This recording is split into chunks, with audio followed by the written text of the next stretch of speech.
ಯಾವಾಗಲೂ ಒಂದೇ ರೀತಿಯ ಮೊಟ್ಟೆ ಬೇಯಿಸ್ಕೊಂಡು ತಿಂದು ಅಥವಾ ಆಮ್ಲೆಟ್ ಮಾಡ್ಕೊಂಡು ತಿಂದು ಬೋರ್ ಆಗಿದ್ರೆ ಈವ್ನಿಂಗ್ ಸ್ನ್ಯಾಕ್ಸ್ಗೆ ಈ ರೀತಿ ಮೊಟ್ಟೆ ಬೋಂಡ ಮಾಡೋದನ್ನ ಮರಿಬೇಡಿ. ಒಂದು ಒಳ್ಳೆ ಟೇಸ್ಟಿಯಾಗಿರುತ್ತೆ. ಚಿಕ್ಕ ಮಕ್ಕಳಿಂದ ದೊಡ್ಡವ್ರವರೆಗಂತೂ ಸೂಪರಾಗಿರೋವಂಥ ತುಂಬಾ ಇಷ್ಟಪಡೋವಂತಹ ರೆಸಿಪಿ ಅಂತಲೇ ಹೇಳ್ಬೋದು. ಸೊ ಬನ್ನಿ ವಿಡಿಯೋ ಸ್ಟಾರ್ಟ್ ಮಾಡೋಣ. ಯಾರೆಲ್ಲ ನನ್ನ ಚಾನಲ್ ನೋಡ್ತಾ ಇದ್ದಾರೆ ದಯವಿಟ್ಟು ಸಬ್ಸ್ಕ್ರೈಬ್ ಮಾಡ್ಕೊಂಡು ನೋಡಿ. ಇವಾಗ ನೋಡಿ, ನಾನು ಮೊಟ್ಟೆ ಬೇಯಿಸ್ಕೊಳ್ಳೋಕ್ಕೆ ಒಂದು 3 ಮೊಟ್ಟೆ ತೊಗೊಂಡಿದ್ದೀನಿ.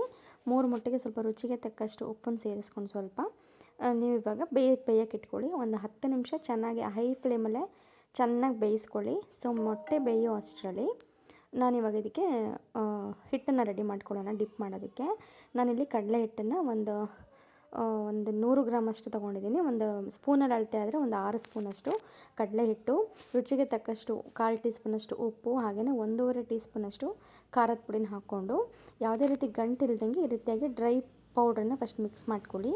ಆನಂತರ ಇದಕ್ಕೆ ಸ್ವಲ್ಪನೇ ನೀರು ಸೇರಿಸ್ಕೊಂಡು ಈ ರೀತಿಯಾಗಿ ಕಲಿಸ್ಕೊಳ್ಳಿ.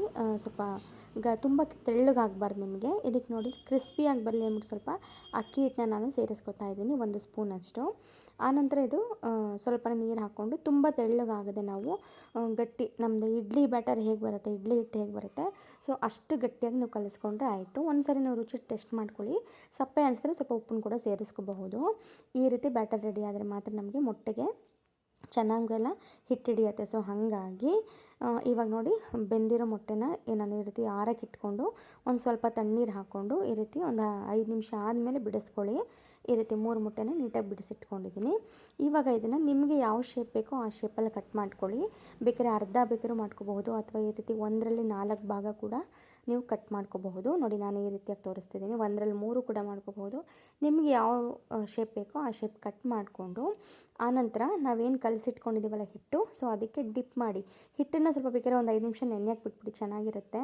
ಈ ರೀತಿ ನೋಡಿ ಡಿಪ್ ಮಾಡಿಕೊಂಡು ಕಾಯಕ್ಕೆ ಎಣ್ಣೆ ಇಟ್ಕೊಂಡಿರಿ. ಕಾದಿರೋ ಎಣ್ಣೆಗೆ ಹಾಕಬೇಕಾಗತ್ತೆ. ಕಾಯ್ದೇ ಇರೋ ಎಣ್ಣೆಗೆ ಹಾಕೋಕ್ಕೆ ಹೋಗ್ಬಿಡಿ, ತಳ ಹಿಡ್ದಂಗೆ ಆಗಿಬಿಡುತ್ತೆ. ನೋಡಿ, ಈ ರೀತಿ ಕಾದಿರಬೇಕು. ಆವಾಗ ನೀವು ಇದಕ್ಕೆ ಈ ರೀತಿ ಡಿಪ್ ಮಾಡಿರೋದನ್ನ ಒಂದೊಂದೇ ಹಾಕ್ಕೊಂಡು ಗೋಲ್ಡನ್ ಫ್ರೈ ಮಾಡ್ಕೊಂಡ್ಬಿಟ್ರೆ ಬಿಸಿ ಬಿಸಿಯಾಗಿರುವಂತಹ ಮೊಟ್ಟೆ ಬೋಂಡ ರೆಡಿ ಆಗಿಬಿಡುತ್ತೆ. ಈವ್ನಿಂಗ್ ಸ್ನ್ಯಾಕ್ಸ್ಗಾಗಲಿ ಅಥವಾ ನಾವು ರಸಮನ್ನ ಮಾಡಿದಾಗ ನೆಂಚ್ಕೊಳ್ಳೋಕ್ಕಾಗಿರ್ಬೋದು, ತುಂಬಾ ಚೆನ್ನಾಗಿರುತ್ತೆ. ಮಕ್ಕಳು ಎಸ್ಪೆಷಲಿ ಮಕ್ಕಳು ತುಂಬ ಇಷ್ಟಪಟ್ಟು ತಿಂತಾರೆ. ಈ ರೀತಿ ಮೊಟ್ಟೆ, ಹಸಿ ಮೊಟ್ಟೆ ನಾವು ಹಾಗೆ ಕೊಟ್ಟರೆ ತಿನ್ನಲ್ಲ, ಬೇಯಿಸಿದ ಮೊಟ್ಟೆ ತಿನ್ನಲ್ಲ ಅನ್ನೋರು ಈ ಥರ ಒಂದ್ಸರಿ ನೀವು ಟ್ರೈ ಮಾಡಿ ನೋಡಿ. ಖಂಡಿತವಾಗ್ಲೂ ಎಲ್ಲರಿಗೂ ಇಷ್ಟ ಆಗುತ್ತೆ. ನೀವು ದಯವಿಟ್ಟು ನನ್ನ ಚಾನಲ್ ಯಾರೆಲ್ಲ ನೋಡ್ತಾ ಇದ್ದೀರಾ ಸಬ್ಸ್ಕ್ರೈಬ್ ಮಾಡ್ಕೊಂಡು ನೋಡಿ. ಸಬ್ಸ್ಕ್ರೈಬ್ ಮಾಡ್ಕೊಂಡು ನೋಡಿದ್ರೆ ನೀವು ನಾನು ಹಾಕುವಂಥ ರೆಸಿಪೀಸ್ ಎಲ್ಲ ನಿಮಗೆ ಬರುತ್ತೆ. ಸೊ ಹಂಗಾಗಿ ನೀವು ಸಬ್ಸ್ಕ್ರೈಬ್ ಅಂತ ಅಲ್ಲಿ ಕಾಣ್ತಾ ಇರುತ್ತೆ ನೋಡಿ, ನಿಮಗೆ ಸಬ್ಸ್ಕ್ರೈಬ್ ಮಾಡ್ಕೊಳ್ಳಿ ರೆಡ್ ಕಲರಲ್ಲಿ. ಸಬ್ಸ್ಕ್ರೈಬ್ ಮಾಡಿಕೊಂಡ್ರೆ ನಾನು ಹಾಕುವಂಥ ವೀಡಿಯೋಸ್ ಎಲ್ಲವೂ ನಿಮಗೆ ಬೇಗನೆ ರೀಚ್ ಆಗುತ್ತೆ. ಸೊ ಹಾಗಾಗಿ ಹಾಗೆ ನಮಗೂ ಕೂಡ ಒಂದು ಸಪೋರ್ಟ್ ಮಾಡ್ದಂಗೆ ಆಗುತ್ತೆ ಅಲ್ವಾ.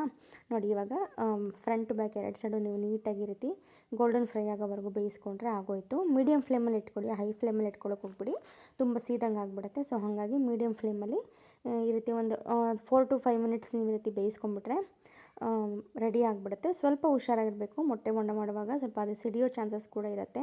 ನೀಟಾಗಿ ಪೂರ್ತಿ ಕಂಪ್ಲೀಟಾಗಿ ಡಿಪ್ ಮಾಡಿ ಹಾಕಿದರೆ ನಿಮಗೆ ಯಾವುದೇ ರೀತಿ ಸಿಡಿಯಲ್ಲ. ಈ ರೀತಿ ನೋಡಿ, ಡಿಪ್ ಮಾಡಿದೆ ನೀವೇನಾದ್ರು ಸ್ವಲ್ಪ ಅಲ್ಲೇ ಮೊಟ್ಟೆ ಇತ್ತು ಅಂದರೆ ಸ್ವಲ್ಪ ಸಿಡಿಯೋ ಚಾನ್ಸಸ್ ಇರುತ್ತೆ. ಸ್ವಲ್ಪ ಹುಷಾರಾಗಿ ಮಾಡಿ ಅಷ್ಟೇ.